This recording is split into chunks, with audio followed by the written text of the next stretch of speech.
আপনারা যেন আমার মৃত্যুর পরে যিনি আমরা ভোট দেন না, ভোট দেন, যিনি আওয়ামী লীগ করেন, যিনি জামাত করেন, যেই দলে করেন, বিএনপি করেন, আমি মরে গেলে যেন বলেন লোকটা ভালো ছিল। এটাই রাব্বুল আলামিনের কাছে আমি যত কষ্ট করেন শীতের মধ্যে কোনো লাভ হবে না। দেখেন কত বড় বড় মসজিদ এখন, সবাই আমরা সনের মসজিদে নামাজ পড়তাম না ভাই 20 বছর আগে। এত সুন্দর মসজিদ, এত এয়ার কন্ডিশন, যত বেশি হচ্ছে তত চুরি বাড়তেছে।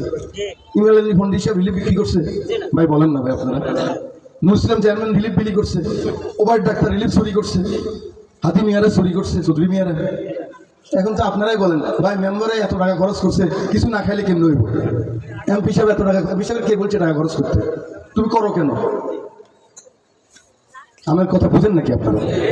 তাহলে তখনই আমাদের আল্লাহ আমাদের দিকে রাজি হবে, ইসরায়েল ধ্বংস হবে, গাজা আমাদের পক্ষে চলে আসবে, ইসলামের ঝান্ডা উঠবে, যখন আমাদের আকীদা ঠিক হবে, যখন তাওহীদের পথে আমরা থাকবো, আমাদের তাকওয়া শক্ত হবে, আল্লাহ ছাড়া কারো কাছে মাথা নত করবো না, তখন ইসলাম আবার জিন্দা হবে।